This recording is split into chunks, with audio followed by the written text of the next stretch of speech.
Hello बच्चों, कैसे हो? तो बच्चों, अपन दिवाली से जस्ट पहले मिले थे। दीपावली पर आप सब लोगों को मैंने विश किया था हैप्पी दिवाली के लिए। तो उम्मीद है कि आपकी दिवाली एकदम हैप्पी रही होगी। खूब जम के आपने दीपावली पर दीपावली की मस्ती की होगी। आप सब एकदम स्वस्थ होंगे, मस्त होंगे। और दीपावली के वैकेशन पर दीपावली की मस्ती के बाद आज से हम लगते हैं अपनी तैयारी के अंदर वापस पहले जैसे लगे हुए थे। तो बीच में ब्रेक मिल गया, थोड़ा रेस्ट भी मिल गया, थोड़ा दिमाग का माहौल भी चेंज हो गया, मौज मस्ती भी हो गई।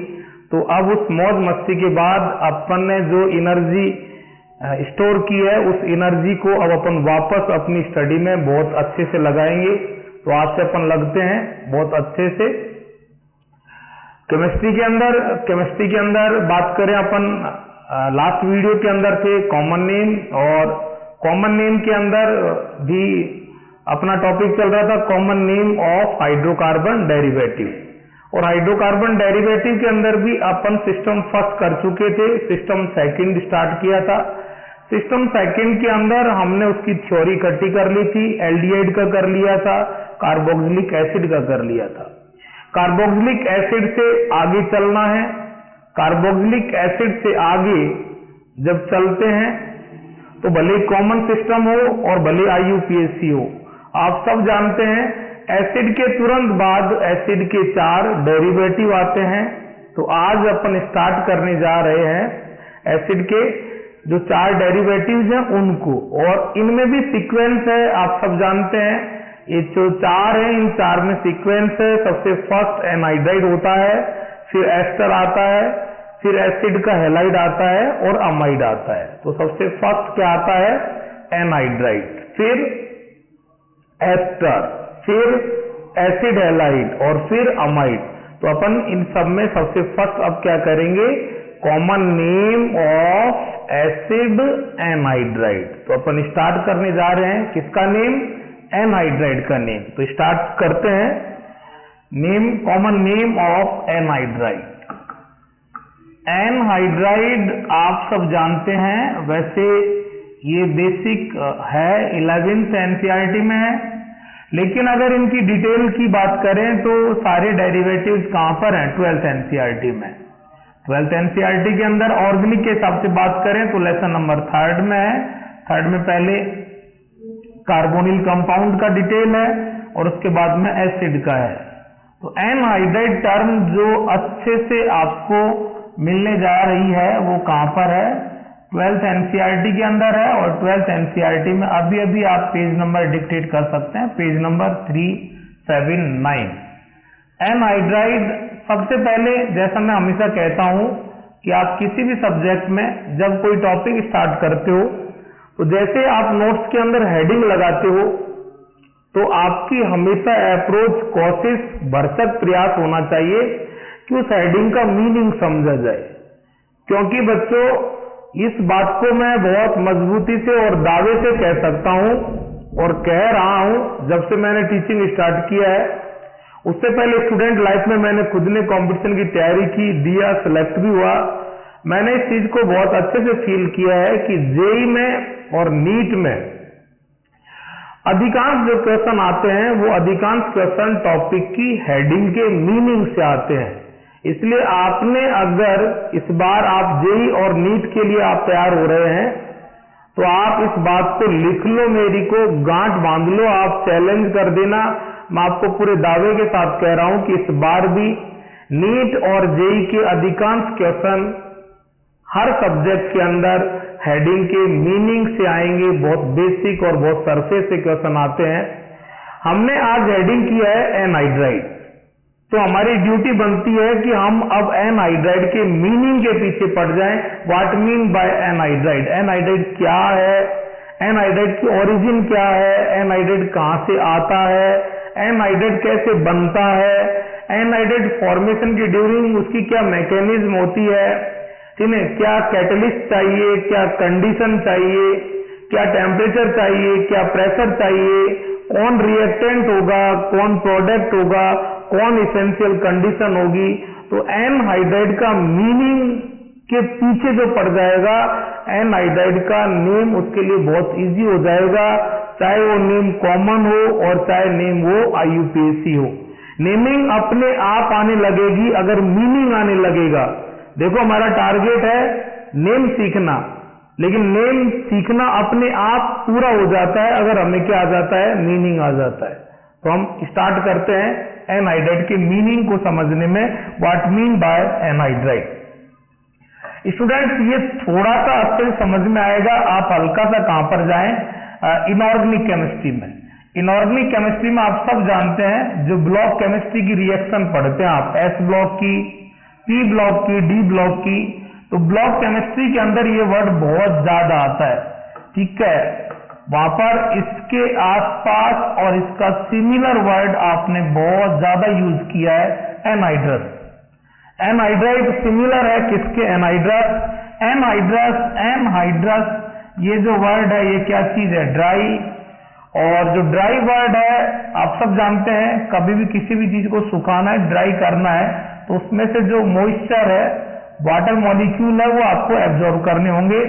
तो आपको यहां से क्या हटाना होता है, पानी आफ्टर डिहाइड्रेशन। क्या होता है, आफ्टर डिहाइड्रेशन, पानी हटने के बाद। अगर कोई रिएक्शन चल रही है, सपोज मैं रिएक्टेंट हूं, मैं किसी रिएक्शन में जा रहा हूं और आप मेरे अंदर से 3 वाटर मॉलिक्यूल एलिमिनेट कर देते हैं, मेरे अंदर से -H2O कर देते हैं, तो मैं जिस प्रोडक्ट में कन्वर्ट होऊंगा, मैं जहां जाके रुकूंगा, जहां जाके मैं रुकूंगा, रुकने के बाद पब्लिक मुझे किस नाम से चिल्लाएगी, एनहाइड्रस, एनहाइड्राइड। ड्राई हूं क्योंकि मैं कब बना हूं, पानी हटने के बाद, आफ्टर डिहाइड्रेशन। किसके बाद, पानी हटने के बाद, आफ्टर डिहाइड्रेशन। तो चाहे आप बात ऑर्गेनिक की करें, चाहे इनऑर्गेनिक की, चाहे फिजिकल की, कंसेप्ट और मीनिंग देखो सब जगह यूनिवर्सल होते हैं। आप कहीं भी आज के बाद एनहाइड्राइड वर्ड बोल रहे हैं, जिसको आप एनहाइड्राइड बोल रहे हैं, इसका मीनिंग उससे जस्ट पहले क्या हुआ है, पानी हटा है। तो एनहाइड्राइड तब बनेगा जब क्या हटेगा, पानी हटेगा। अब पानी किसमें से हटेगा, ये इंपॉर्टेंट बात है, लेकिन आप सब जानते हैं, आपने कहा किसका डेरिवेटिव है, कार्बोक्सिलिक एसिड का। किसका डेरिवेटिव है, कार्बोक्सिलिक एसिड का। तो ये कार्बोक्सिलिक एसिड का डेरिवेटिव है, तो ऑब्वियस पानी भी किसमें से हटेगा, कार्बोक्सिलिक एसिड में से हटेगा। अब कार्बोक्सिलिक एसिड लेते हैं, COOH, पानी हटेगा एक बात, कार्बोक्सिलिक एसिड में से हटेगा दूसरी बात। अब कार्बोक्सिलिक एसिड में से तो हटेगा, लेकिन कार्बोक्सिलिक एसिड में से भी एक मॉलिक्यूल के अंदर से हटेगा या 2 मॉलिक्यूल के अंदर से। एक मॉलिक्यूल के अंदर से मतलब मॉलिक्यूल के अंदर का मामला है, इंट्रामॉलिक्यूलर या बिटवीन 2 मॉलिक्यूल, इंटरमॉलिक्यूलर। तो डिहाइड्रेशन होगा, पानी हटेगा, लेकिन इन ए सेम मॉलिक्यूल या बिटवीन 2 मॉलिक्यूल, एक मॉलिक्यूल इंट्रा या बिटवीन 2 इंटर। तो अब हम ये तो कह चुके हैं कि आपको, ठीक है, डिहाइड्रेशन करना है, पानी हटाना है, -H2O करना है, कार्बोक्सिलिक एसिड में से करना है, और अपन अब ये कहने जा रहे हैं कि कौन से टाइप का, इंट्रा या इंटर, एक मॉलिक्यूल के बीच में से या 2 मॉलिक्यूल के बीच में से। तो हमारा जो थर्ड स्टेटमेंट है, थर्ड जो कंसेप्ट है जिसको हम सर्च कर रहे थे कि इंट्रा या इंटर, तो वो हो चुका है। आप खुद कह पाओगे कितने मॉलिक्यूल लिखे मैंने, 2, मतलब इंट्रा नहीं, कौन सा होता है, इंटर। और क्या हटाना है, पानी, OH और H, क्या हो जाएगा, -H2। पानी हट रहा है, पानी हटने के बाद आफ्टर डिहाइड्रेशन रिमेनिंग रेजिड्यू जो है उसको आप कलेक्ट करके लिख दो, COOCO। ये किसका फोटो आ चुका है, एनहाइड्राइड का। क्या हटा है, पानी।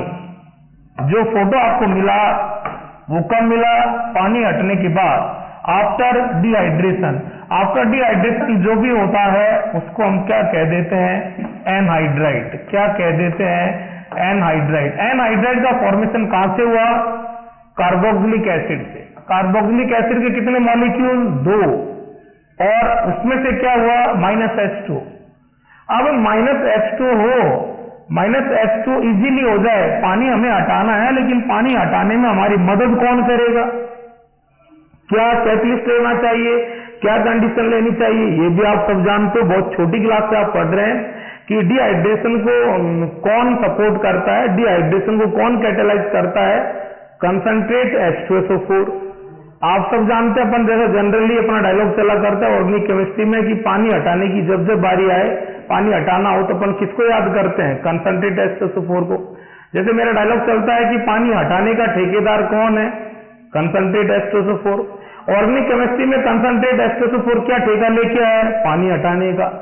तो आपको पानी हटाना है, तो पानी हटाने के लिए आप यहाँ क्या ले सकते हैं? Concentrate H2SO4। लेकिन आपको मैंने पेज नंबर दिया, आप अभी अभी मेरे साथ देखें 12th NCERT page number that, ये रिएक्शन है वहां पर। तो उस रिएक्शन, वो रिएक्शन भी तैयार हो जाएगी, एनहाइड्राइड का नेमिंग भी तैयार हो जाएगा। ये कनेक्टिविटी है सब्जेक्ट की कि आप नेम सीख रहे हो, सब्जेक्ट की स्टार्टिंग में हो, लेकिन स्टार्टिंग के टॉपिक को आप एंडिंग तक किस तरह से कहां कहां कोरिलेट कर सकते हैं। आपने नेमिंग को रिएक्शन से कोरिलेट कर दिया।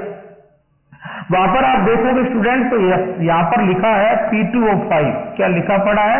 P2O5। और P2O5 क्या करता है? वाटर को एब्जॉर्ब करता है, मॉइस्चर को एब्जॉर्ब करता है। P2O5 फॉस्फोरस का कंपाउंड है। फॉस्फोरस आपको पता ही, नाइट्रोजन फैमिली 15th ग्रुप के अंदर है, 12th NCERT के अंदर, ऑर्गेनिक में नहीं, इनऑर्गेनिक के अंदर, P ब्लॉक के अंदर है। वहां P2O5 के अंदर, उस P2O5 के यूजेज के अंदर ये दिया गया है कि P2O5 क्या होता है? हाइग्रोस्टिक होता है नेचर में। हाइग्रोस्टिक मतलब ठीक है, वाटर को एब्जॉर्ब करता है, हाइग्रोस्टिक होता है, तो ये इस वाटर को एब्जॉर्ब करेगा, और वाटर को एब्जॉर्ब करके और इस रिएक्शन को क्या करेगा? सपोर्ट करेगा। तो ये जो रिएक्शन है, यहाँ कैटलिस्ट कौन है? P2O5 है। ये रिएक्शन यू की इस पेज नंबर पर दी गई है। रिएक्शन के अंदर जनरली कितने मोटे मोटे पार्ट होते हैं? 3 पार्ट होते हैं। रिएक्शन कहां से चली, कहां रुकी, और किस चीज की हेल्प ली? चली रिएक्टेंट, हेल्प, कंडीशन, कैटलिस्ट, और रुकी प्रोडक्ट। तो अगर रिएक्शन की बात करें तो यहां भी हमारे पास मोटे मोटे तौर पर मेजर 3 चीजें निकल के आ रही है, रिएक्टेंट, कंडीशन और प्रोडक्ट। रिएक्टेंट कौन है? Carboxylic acid. कैटलिस्ट कौन है? P2O5। और प्रोडक्ट कौन है? एनहाइड्राइड। जो कार्बोक्सिलिक एसिड है उसके कितने मॉलिक्यूल? 1, नो। कितने मॉलिक्यूल है? 2। तो डिहाइड्रेशन है, लेकिन कौन से टाइप का है? इंट्रा, नहीं। कौन से टाइप का है? Inter. Inter molecular dehydration in the presence of P2O5 of carboxylic acid will produce anhydride.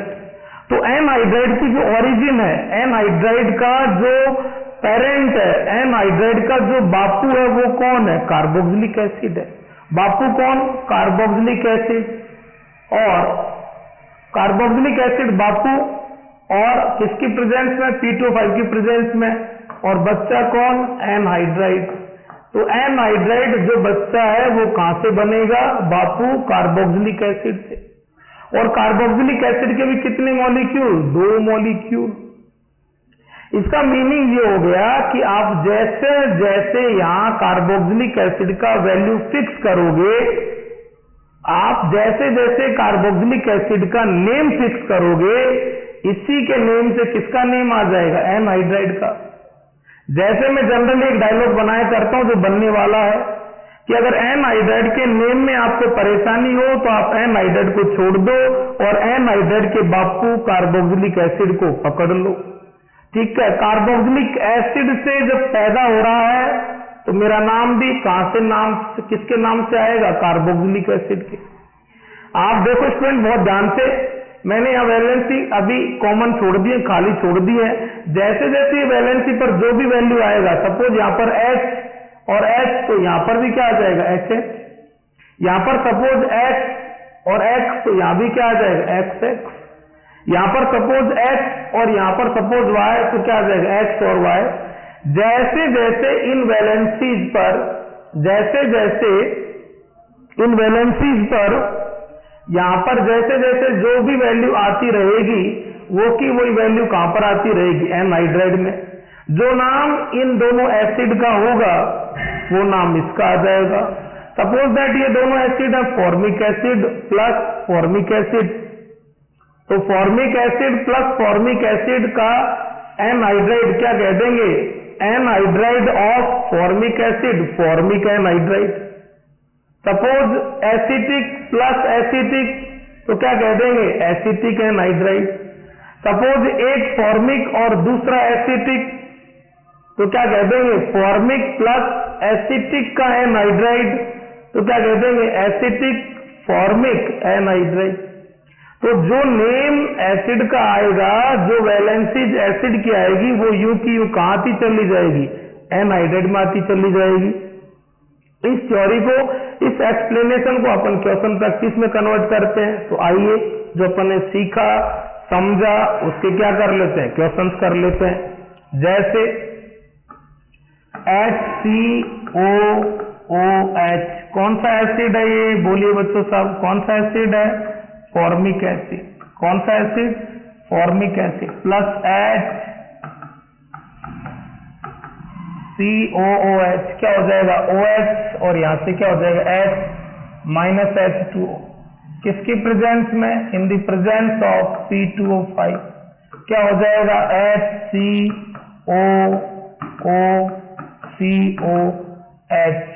बोलो भाई, फॉर्मिक एसिड और ये भी कौन है, इधर दूसरे वाला मॉलिक्यूल भी क्या है, फॉर्मिक एसिड है। Formic acid plus formic acid ये क्या चीज है, बोलिए, इसको देखकर क्या कहोगे आप, एनहाइड्राइड। ये एनहाइड्राइड कहां से आया है, फॉर्मिक एसिड से आया है, एनहाइड्राइड ऑफ फॉर्मिक एसिड। तो इसका नेम क्या हो जाएगा, जो एनहाइड्राइड फॉर्मिक एसिड से आए, फॉर्मिक एनहाइड्राइड क्या कह देंगे, formic anhydride. Formic anhydride name अपने आप में सफिशिएंट है। अब वही बात, अभी जैसे मैंने कहा था कि मीनिंग जरूर आना चाहिए, कोई भी टर्म हो, कोई भी वर्ड हो, कोई भी हेडिंग हो। फॉर्मिक एनहाइड्राइड, एनहाइड्राइड का मीनिंग आपको पता था, दो मॉलिक्यूल एसिड के लेने पड़ेंगे, उनमें से पानी हटाना पड़ेगा, वही आपने किया। P2O5 की प्रेजेंस में करना पड़ेगा, वही किया। ठीक है, कौन सा एसिड लेना पड़ेगा, कार्बोक्सिलिक एसिड। कार्बोक्सिलिक में अंदर आपने वैल्यू फिक्स कर दिया, कौन सा, कार्बोक्सिलिक में फॉर्मिक, तो आपने कह दिया फॉर्मिक से आया एनहाइड्राइड, फॉर्मिक एनहाइड्राइड। बस चेंज क्या है, इधर कौन है, एसिड है, तो आप इधर एसिड है तो एसिड को हटा दो और एसिड की जगह क्या लगा दो, एनहाइड्राइड लगा दो। ये लो जी। इसके बाद में और आगे चलिए।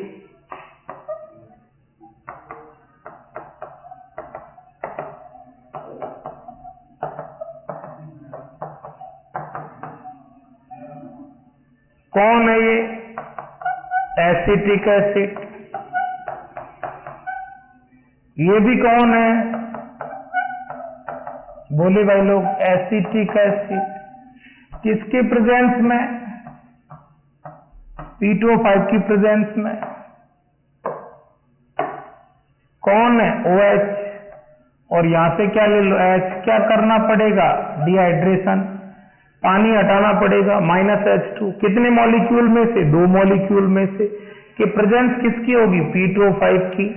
क्या हो जाएगा, CH3COOCH3। क्या है ये, एनहाइड्राइड। क्या चीज है ये, एनहाइड्राइड। और वो भी कौन से एसिड से, दोनों एसिड कौन से, एसिटिक। तो एसिटिक और एसिटिक से आया एनहाइड्राइड, क्या कह देंगे, बोले भाई लोग, क्या कह देंगे, एसिटिक एनहाइड्राइड। क्या कह देंगे, एसिटिक एनहाइड्राइड। फॉर्मिक से आया, फॉर्मिक का एनहाइड्राइड। एसिटिक से आया, एसिटिक का एनहाइड्राइड। चलो स्टूडेंट्स बताइए, एसिड के कितने मॉलिक्यूल ले रहे हैं अपन, दो। लेकिन स्टूडेंट्स ये कोई जरूरी थोड़ी है कि दोनों मॉलिक्यूल अपन हमेशा सेम ही रखें, दोनों डिफर भी तो हो सकते हैं ना। अभी तक ये दोनों एग्जाम्पल के अंदर हमने दोनों मॉलिक्यूल कैसे रखे हैं, सेम। एसिड के मॉलिक्यूल दो लेने हैं तो दोनों सेम भी हो सकते हैं और दोनों डिफर भी हो सकते हैं। जब दोनों सेम थे, दोनों का नेम सेम था, तो जिस एसिड से आपने एनहाइड्राइड बनाया उसी का एनहाइड्राइड आ गया। अब दोनों क्या होंगे, दोनों डिफर होंगे तो दोनों का नेम आएगा। कैसे आएगा देखिए, जैसे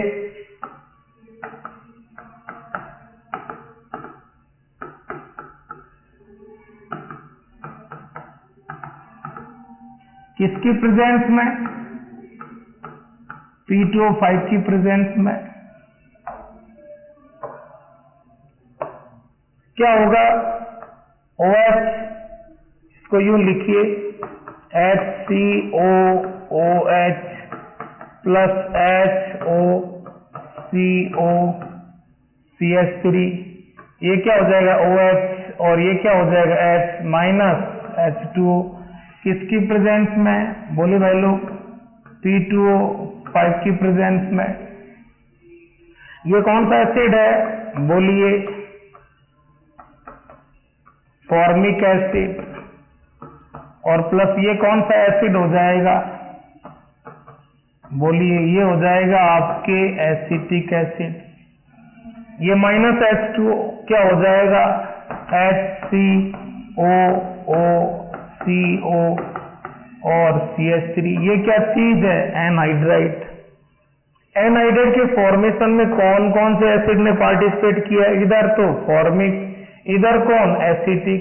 जब एसिड सेम थे तो एक नेम से एनहाइड्राइड में भी एक ही बार एसिड को लिखना पड़ा। आज एसिड डिफर है, दोनों का नेम डिफर है, तो ये बताना पड़ेगा कि इस एनहाइड्राइड की ओरिजिन में ये भी है और ये भी है, इसके फॉर्मेशन में इसने भी पार्टिसिपेट किया है और इसने भी किया है। तो जो जो एसिड एनहाइड्राइड को फॉर्म करेंगे उनका नेम भी उसके नेम तक जाएगा। अगर सेम तो एक बार चला जाएगा, डिफर तो दोनों का चला जाएगा। अब दोनों का है तो दोनों का सीक्वेंस क्या होगा, सीक्वेंस आप हमेशा जानते हो कौन डिसाइड करता है, अल्फाबेट। एसिटिक का और फॉर्मिक का एनहाइड्राइड है, एसिड की जगह क्या आ जाएगा, एनहाइड्राइड। लेकिन ऐसा एनहाइड्राइड जिसके फॉर्मेशन में इधर से कौन था, एसिटिक, और इधर से कौन था, फॉर्मिक, तो क्या कह देंगे, बोलिए एसिटिक, और इधर से क्या कह देंगे, फॉर्मिक, और इधर से क्या कह देंगे, एनहाइड्राइड। Acetic, formic, anhydride. इस नेम पर स्ट्रेस करोगे स्टूडेंट्स तो अपने आप समझ में आ जाएगा। नेम खुद अपने आप के अंदर एक्सप्लेन कर रहा है। हर लाइन, हर सेंटेंस, हर वर्ड, हर हेडिंग अपने आप को रिप्रेजेंट करता है, एक्सप्लेन करता है। उसको समझने वाला, उस पर ठहरने वाला, उसके साथ ठहराव के साथ उसे फील करने वाला चाहिए। एसिटिक, फॉर्मिक, एनहाइड्राइड, यहाँ से आप अपने आप समझ पा रहे हैं कि ये ऐसा एनहाइड्राइड है जिसके फॉर्मेशन में एसिटिक भी था और फॉर्मिक भी था। कितने मॉलिक्यूल थे, दो, एक एसिटिक आया, एक फॉर्मिक आया, दोनों के बीच में से माइनस H2O हुआ, डिहाइड्रेशन हुआ, तब जाकर के जो बचा कुचा वो क्या कहलाया, एनहाइड्राइड। तो जो बचा कुचा है, जो बना है एनहाइड्राइड, उसके फॉर्मेशन में ये भी था और ये भी था, और ऐसा आप देख पा रहे हैं, ये रहा एसिटिक, ये रहा फॉर्मिक, ये रहा डिहाइड्रेशन। डिहाइड्रेशन के बाद बना है, आफ्टर माइनस H2 है, एनहाइड्राइड है, और एनहाइड्राइड जिसके फॉर्मेशन में एसिटिक और फॉर्मिक दोनों है, तो क्या कह दिया गया, एसिटिक, फॉर्मिक, एनहाइड्राइड। ओके, तो वापस से अपन एनहाइड्राइड स्टार्ट किए आज। एनहाइड्राइड के मीनिंग पर चलते हैं, हेडिंग के पीछे पढ़े। हेडिंग में हमने चीजें निकाली कि एनहाइड्राइड बनाना है तो पानी हटाना पड़ेगा, माइनस H2O करना पड़ेगा, एसिड में से करना पड़ेगा, कार्बोक्सिलिक एसिड में से करना पड़ेगा, दो मॉलिक्यूल के बीच में से करना पड़ेगा, P2O5 लेना पड़ेगा। एसिड के कितने मॉलिक्यूल, दो मॉलिक्यूल, वो दोनों मॉलिक्यूल सेम भी हो सकते हैं और डिफर भी हो सकते हैं। जब सेम होंगे तो नाम में एक ही बार एसिड जाएगा, जब डिफर होंगे तो नाम के अंदर दोनों एसिड जाएंगे। तो ये आपको मैंने पूरा एनहाइड्राइड का मीनिंग, ओरिजिन, फॉर्मेशन का mechanism, condition, catalyst, number of molecule of carboxylic acid, दो सेम भी हो सकते हैं, डिफर भी हो सकते हैं, ये आपको मैंने पूरा उस हिसाब से बताया।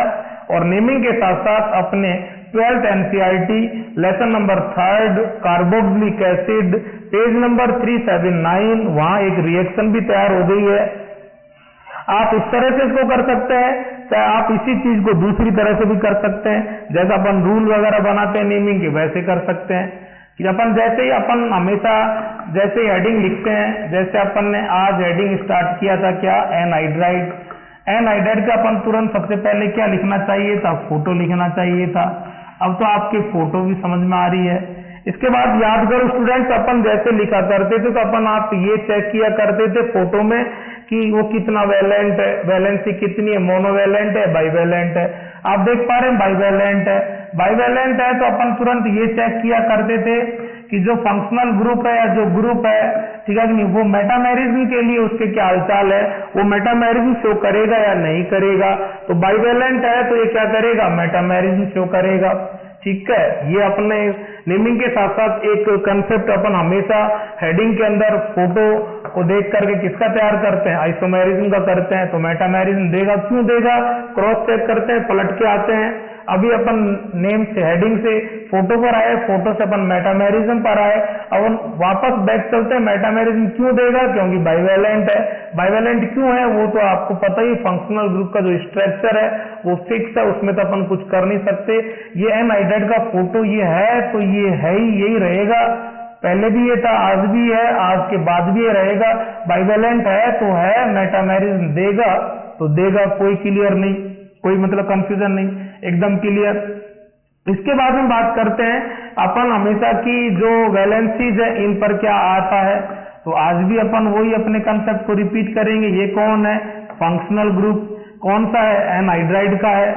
एनहाइड्राइड का कार्बन कंटेनिंग है, विदाउट कार्बन है, कार्बन कंटेनिंग है।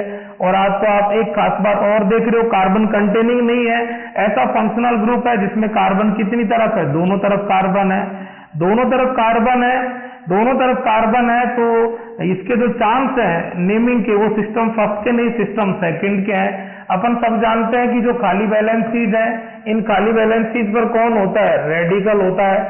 अपन कौन से सिस्टम में है, सिस्टम सेकंड में। सिस्टम सेकंड में क्यों है, ये अपन ने कोई कम से कम 100-200 बार कहा है कि सिस्टम सेकंड के अंदर फंक्शनल ग्रुप के कार्बन को रेडिकल के साथ प्लस किया जाता है, तो इधर प्लस कर लेंगे।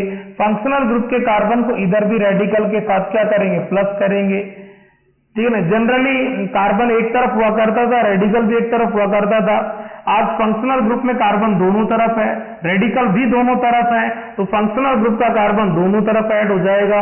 ये इस तरफ ऐड हो जाएगा, ये इस तरफ ऐड हो जाएगा।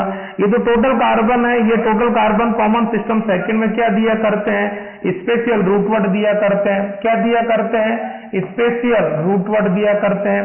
ये स्पेशल रूट वर्ड फर्स्ट हो गया और ये स्पेशल रूट वर्ड सेकंड हो गया। ठीक है, अब अपने पास कितने केस बनेंगे, अब अपने पास 2 केस बनेंगे। ये दोनों रेडिकल सेम भी हो सकते हैं और ये दोनों रेडिकल डिफर भी हो सकते हैं। केस फर्स्ट, जब रेडिकल सेम होंगे तो रेडिकल से तो कौन निकल के आ रहा है, रेडिकल से कौन निकल के आ रहा है, रेडिकल से ही स्पेशल रूट वर्ड निकल के आ रहा है। तो क्या हो जाएगा, रेडिकल से स्पेशल रूट वर्ड निकल के आ रहा है अंकित, तो क्या हो जाएगा, जब रेडिकल सेम होंगे तो स्पेशल रूट वर्ड फर्स्ट और स्पेशल रूट वर्ड सेकंड कैसे होंगे, सेम होंगे। जब दोनों सेम होंगे, इस कंडीशन में आप दोनों का नेम नहीं लिखेंगे क्योंकि दोनों सेम है, तो दोनों का नेम भी क्या होगा, सेम होगा। दोनों का नेम सेम होगा तो आप क्या करेंगे, कोई सा भी लिख दो, स्पेशल रूट वर्ड लिख दो। कितनी बार लिख दो, बोलिए भाई लोग, कितनी बार लिख दो, सिंगल टाइम लिख दो। कितनी बार लिख दो, सिंगल टाइम। इसके बाद में बात करते हैं अपन, फंक्शनल ग्रुप है तो सफिक्स देगा। सफिक्स अपन ने यहाँ पर तैयार किया नहीं, अब तैयार कर लेते हैं। किसका बच्चा है, एसिड का। एसिड का क्या लिखा था, इक एसिड, तो इसका क्या लिख देंगे, इक एनहाइड्राइड। क्या लिख देंगे, इक एनहाइड्राइड। डिफरेंस केवल किस बात का है, जहां एसिड में एसिड है, एसिड को हटा दो और उसकी जगह क्या लगा दो, एनहाइड्राइड। वो था इक एसिड और ये हो जाएगा इक एनहाइड्राइड। तो जो सफिक्स है वो क्या हो जाएगा, आगे सफिक्स हो जाएगा इक एनहाइड्राइड। रूट वर्ड के बाद में क्या आता है, रूट वर्ड के बाद में सफिक्स आता है। रूट वर्ड भी यहाँ कौन सा है, स्पेशल। स्पेशल क्यों है, क्योंकि फंक्शनल ग्रुप का कार्बन रेडिकल के साथ काउंट होने लगा है।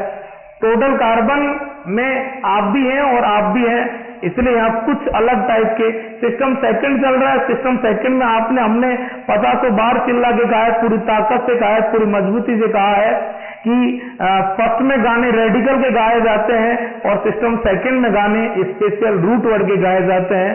फर्स्ट में फंक्शनल ग्रुप का कार्बन रेडिकल के साथ काउंट नहीं होता था, हम सेकंड में है, फंक्शनल ग्रुप का कार्बन रेडिकल के साथ पक्का पक्का काउंट होता है, टोटल होता है। टोटल को देखकर स्पेशल रूट वर्ड लिखा जाता है। स्पेशल रूट वर्ड भी 2 बार है, दोनों सेम हो सकता है और दोनों डिफर हो सकता है। अभी हम कौन सा वाला केस चेक कर रहे हैं, सेम वाला। सेम वाले में दोनों सेम तो दोनों का नेम सेम, तो आपने जोर देके कहा है कि 2 बार नहीं लिखेंगे, कितनी बार लिखेंगे, सिंगल टाइम लिख देंगे। दोनों सेम है तो दोनों का नेम सेम है। रूट वर्ड के बाद हमेशा क्या होता है, सफिक्स। सफिक्स कौन देता है, फंक्शनल ग्रुप। फंक्शनल ग्रुप कौन है, एनहाइड्राइड। कहां से आया है, एसिड से। कौन सा सिस्टम चल रहा है, कॉमन। कॉमन में एसिड को क्या लिखे आए अपन लास्ट क्लास में, इक एसिड। तो वहां इक था तो यहां भी इक तो रहेगा, क्योंकि बच्चा तो उसी का ही है। बापू में था इक एसिड, तो इसमें हो जाएगा इक एनहाइड्राइड। ये लो जी, ठीक है। वैलेंसीज पर ये रेडिकल का वैल्यू पुट करते रहो और स्पेशल रूट वर्ड आता रहेगा और वैल्यू पुट कर करके यहाँ लिखते रहो, नेम बनते रहेंगे। तो ये आपका दूसरे तरीके से, ठीक है, नेमिंग के रूल के अकॉर्डिंग कर लो, चाहे एनहाइड्राइड की ओरिजिन के अकॉर्डिंग कर लो। कंसेप्ट सेम है, आंसर सेम आएगा। और दोनों तरह से अगर तरीका होता है तो टॉपिक हमें थोड़ा फील ज्यादा होता है कि हम नेमिंग के रूल से आंसर लेके आए तो भी वही है, और से हम अकॉर्डिंग टू उसके मीनिंग, उसके ओरिजिन के अकॉर्डिंग लेके आए तो भी वही है। अपना यह डायलॉग है कि कुल मिलाकर के एनहाइड्राइड का बाप कौन है, एसिड। तो अगर एनहाइड्राइड का नेम कभी आपको परेशान करे, आपको कोई एनहाइड्राइड का क्वेश्चन दे रखा हो, उसका कॉमन नेम लिखवा रहा हो, चाहे आईयूपीएसी नेम लिखवा रहा हो, एनहाइड्राइड के नेम में अगर आप फंस जाए तो आप एनहाइड्राइड को छोड़ देना। एनहाइड्राइड आया कहां से है, इसकी ओरिजिन क्या है, इसका बापू कौन है, क्योंकि बापू के नेम से ही एनहाइड्राइड का नेम आएगा। एनहाइड्राइड को छोड़ देना, एनहाइड्राइड के बापू एसिड को पकड़ लेना, वहां उसके नेम से इसका नेम सेट हो जाएगा। ये थ्योरी क्लियर है, इसकी प्रैक्टिस करते जाओ, प्रैक्टिस कर लो। जैसे सपोज HCO CO और क्या चीज H, क्या चीज है, बोलिए, एनहाइड्राइड। फंक्शनल ग्रुप, वही कंसेप्ट जो अभी अभी आपने सीखे अप्लाई करते जाओ। बोलिए क्या चीज है, फंक्शनल ग्रुप का कार्बन, ये रहा, प्लस हो जाएगा, प्लस होकर के, और बोलिए भाई लोग क्या हो जाएगा, स्पेशल रूट वर्ड हो जाएगा। ये फंक्शनल ग्रुप रहा, ये कार्बन रहा, ये प्लस हो गया और प्लस होकर के ये क्या हो जाएगा, स्पेशल रूट वर्ड हो जाएगा। टोटल कार्बन कितने हो गए, 1, तो क्या कह देंगे, बोलिए फॉर्म। टोटल कार्बन इधर कितने हो गए, 1, तो क्या कह देंगे, फॉर्म। फॉर्म दोनों सेम है, दोनों सेम है तो 2 बार लिखोगे नहीं, सिंगल टाइम क्या लिख दिया जाएगा, फॉर्म। प्लस रूट वर्ड के बाद क्या लिखा जाता है, सफिक्स। सफिक्स कौन देता है, फंक्शनल ग्रुप। फंक्शनल ग्रुप कौन है, एनहाइड्राइड, वो भी कौन सा सिस्टम है, कॉमन। तो सफिक्स क्या होगा, इक एनहाइड्राइड। आगे अपन ऐड कर देंगे इक एनहाइड्राइड। अभी अभी आप स्टूडेंट्स बहुत इंपॉर्टेंट बात देखिए, यही फोटो थी, इसका ओरिजिन के अकॉर्डिंग भी नेम क्या था, फॉर्मिक एनहाइड्राइड, और इसका इस रूल के अकॉर्डिंग भी क्या नेम आ रहा है, फॉर्मिक एनहाइड्राइड। तो एनहाइड्राइड को मैंने बहुत सिंपल किया है, मैंने रूल के अकॉर्डिंग भी आपको समझा है, मैंने उसकी ओरिजिन के अकॉर्डिंग भी समझा है, और लास्ट यहां तक की क्लास को अगर मैं एकदम ब्रीफ करूं, कंसाइज करूं, तो वही आपको पता है टॉपिक में भाई का एक डायलॉग बनता है, वो पूरे टॉपिक में आर पार लगता है। तो एनहाइड्राइड की नेमिंग के अंदर अगर मैं मेरे खुद के डायलॉग की बात करूं तो एनहाइड्राइड को छोड़ दो और उसके बापू को पकड़ लो। ये कंसेप्ट इसमें भी लगा दो, बहुत ध्यान से देखो। आप इधर से आप देखोगे तो ऐसा लग रहा है जैसे, इधर से ऐसा लग रहा है जैसे HCOOH था। कभी किसी जमाने में इनिशियली स्टार्टिंग में फॉर्मिक एसिड था, कभी किसी जमाने में इनिशियली स्टार्टिंग में इधर से फॉर्मिक एसिड था। फॉर्मिक आया, पानी हट गया, एनहाइड्राइड बन गया। इस एनहाइड्राइड के बनने में कौन से एसिड थे, फॉर्मिक एसिड। ये किसका एनहाइड्राइड है, फॉर्मिक एसिड का एनहाइड्राइड। तो इसकी ओरिजिन कहां से है, फॉर्मिक एसिड से। कहां से है, फॉर्मिक एसिड से। इसके बैकग्राउंड में जाओगे, इसके बापू को पकड़ोगे तो बापू क्या मिलेगा, फॉर्मिक एसिड। तो आप केवल क्या कर दो, एसिड टर्म हटा दो, एसिड टर्म हटा दो और एसिड की जगह क्या लगा दो, एनहाइड्राइड। वो था फॉर्मिक एसिड, तो यहां हो जाएगा फॉर्मिक एसिड की जगह फॉर्मिक एनहाइड्राइड। एसिड हटाओ, एनहाइड्राइड लगाओ, जैसा एसिड वैसा ही एनहाइड्राइड।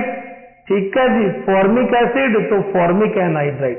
एसिटिक एसिड तो एसिटिक एनहाइड्राइड, फॉर्मिक और एसिटिक दोनों होंगे तो फिर नेम में ये बताना पड़ेगा कि इसका बापू फॉर्मिक भी था और एसिटिक भी था।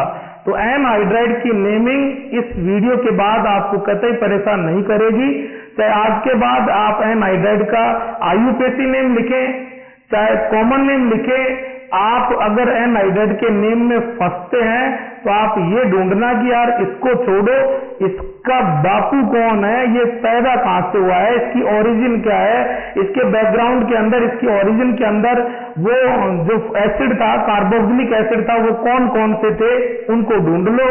वहां से पैदा हुआ है, ये पैदा जहां से हुआ है वो चीज पकड़ में आ गई, तो जहां से पैदा हुआ है वहीं से इसका नेम भी पैदा हो जाएगा। तो ठीक है बच्चों, लास्ट में फिर डायलॉग बोलते हैं, एनहाइड्राइड की नेमिंग के अंदर अगर परेशानी आती है तो एनहाइड्राइड को हम छोड़ देंगे और उसके बापू को पकड़ लेंगे। इससे नेक्स्ट कल करेंगे कॉमन नेम ऑफ एस्टर। तब तक के लिए बाय बाय।